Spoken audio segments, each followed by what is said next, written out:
Halo semua, perkenalkan nama saya Yohanes. Di sini saya sedang mengerjakan tugas kuliah yaitu membuat video tutorial membuat web menggunakan Laravel. Sebelum masuk ke tutorial di sini saya akan menjelaskan apa itu arsitektur monotolik dan microservice. Yang pertama kita akan bahas monotolik seperti namanya mono berarti satu, merupakan sebuah arsitektur di mana seluruh komponen seperti UI, database, dan bisnis logic menjadi satu kesatuan dalam satu aplikasi yang sama.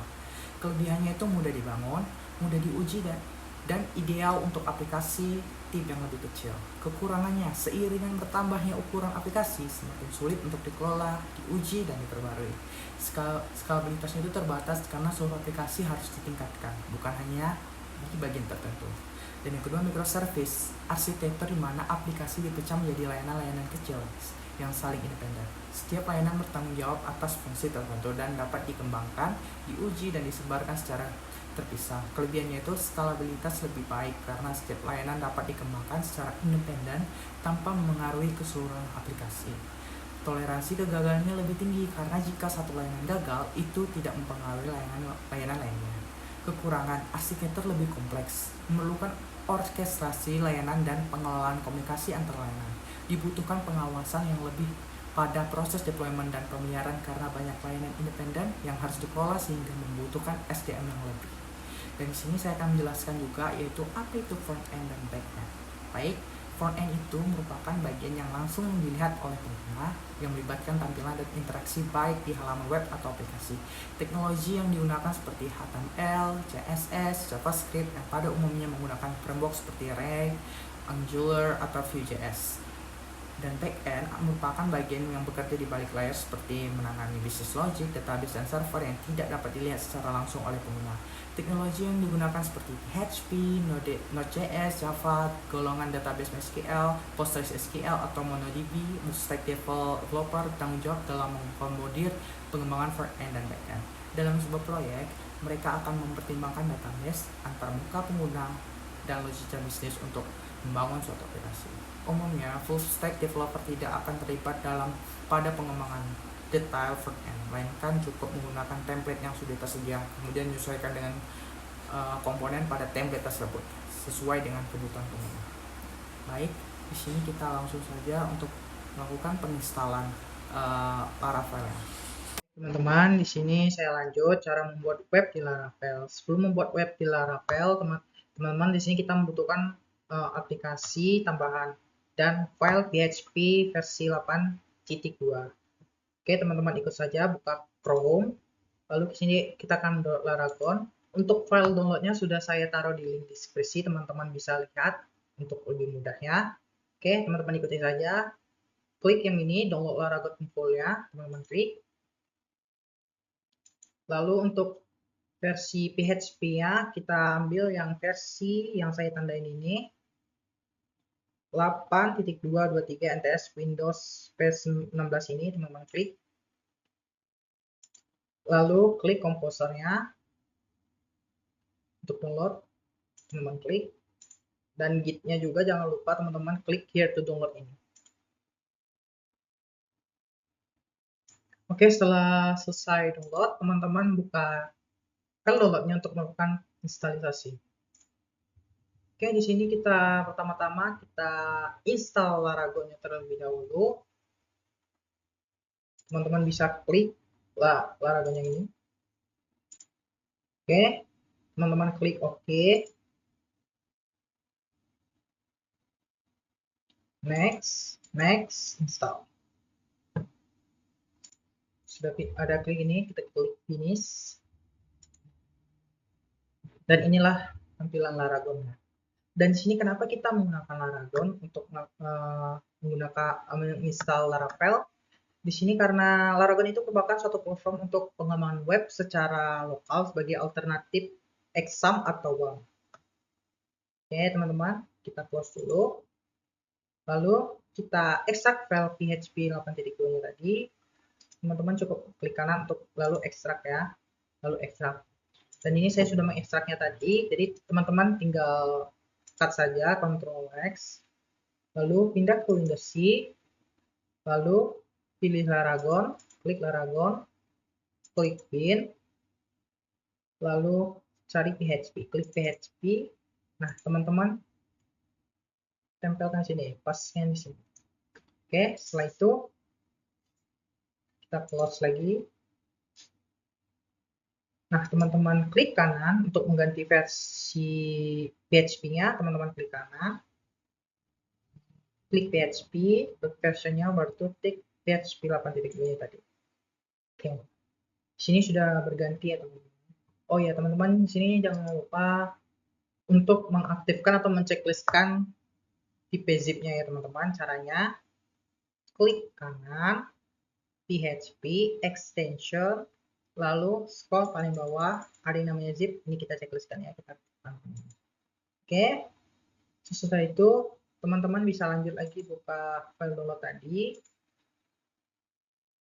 lalu kita install Composer. Teman-teman klik install pola user ini, teman-teman next. Nah, di sini langsung otomatis ya PHP 8.2 tadi. Teman-teman next lagi.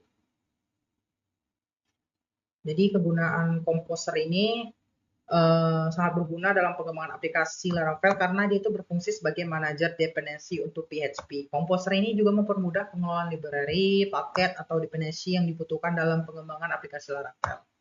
Jadi itulah kegunaannya teman-teman. Baru teman-teman klik next, lalu install.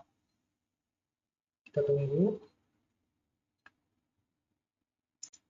Oke, setelah itu klik finish. Lalu kita install juga Git-nya juga teman-teman. Yes. Next. Ini teman-teman klik next saja nih terus nih.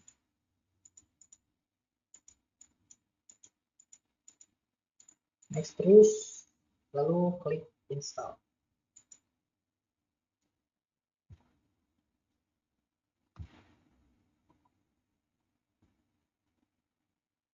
Jadi di sini kenapa saya mendownload Git, karena Git ini adalah manajemen versi yang penting untuk pengembangan aplikasi baik di Laravel maupun di Laravel. Karena ini memungkinkan pengembangan untuk melacak perubahan kode, bekerja secara kolaboratif, serta mengolah versi aplikasinya itu lebih bagus teman-teman. Oke, kita tunggu. Oke, setelah itu klik finish. Teman, kita lanjut di sini. Nah, di sini kalau teman-teman belum klik start all di sini, teman-teman klik ya, agar bisa menjalankan Apache-nya teman-teman. Lalu teman-teman bisa klik terminal ini untuk melakukan instalisasi Laravel. Teman-teman klik cancel ya. Nah, di sini untuk melihat komposernya itu sudah terinstall, teman-teman cukup klik komposer di sini. Teman-teman ikutin saja. Lalu tekan enter. Nah, jika sudah seperti ini, tandanya komposernya sudah terinstall ya teman-teman. Nah, lanjut. Sebelum melakukan instalasi project Laravel, teman-teman, kita harus menyediakan package installernya Laravel terlebih dahulu. Jadi teman-teman buka Chrome-nya lagi. Nah, teman-teman bisa cari di web Laravel doc 11 ini, Laravel 11 ini, atau linknya sudah saya kasih di link deskripsi, teman-teman bisa klik aja nanti. Nah, teman-teman copy atau salin yang saya boldkan ini, Composer Global Requel Laravel atau installer ini, teman-teman copy, lanjut, teman-teman tempelkan sini. Lalu klik enter.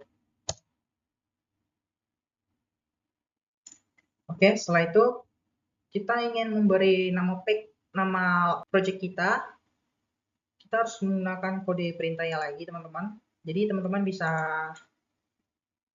salin yang di bawah ini Laravel neo example app. Teman-teman salin. Lalu tempelkan sini. Nah, sini teman-teman bisa buat namanya yang teman-teman mau. Sini saya mau buat namanya Alex app. Nah, teman-teman enter saja. Lalu teman-teman enter lagi. Enter.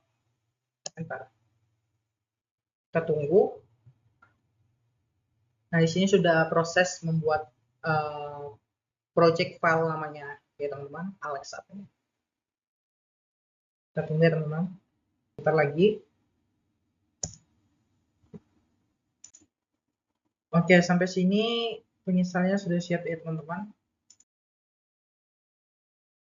Ini kita untuk melihat sudah siap atau tidaknya, teman-teman bisa klik CD,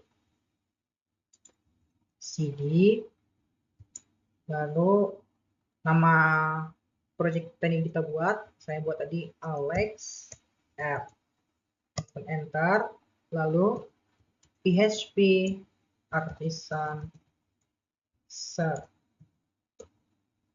untuk melihat IP domain kita ya. Oke, di sini sudah ada IP servernya untuk kita lihat Laravel yang sudah terinstall atau tidak. Teman-teman kontrol lalu klik ini.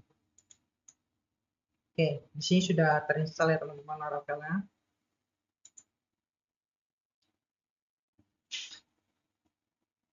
Oke, sekian terima kasih teman-teman sudah mau mengikuti video penginstalan Laravel ini. Dan next video selanjutnya kita akan membuat webnya, teman-teman ya. See you next time.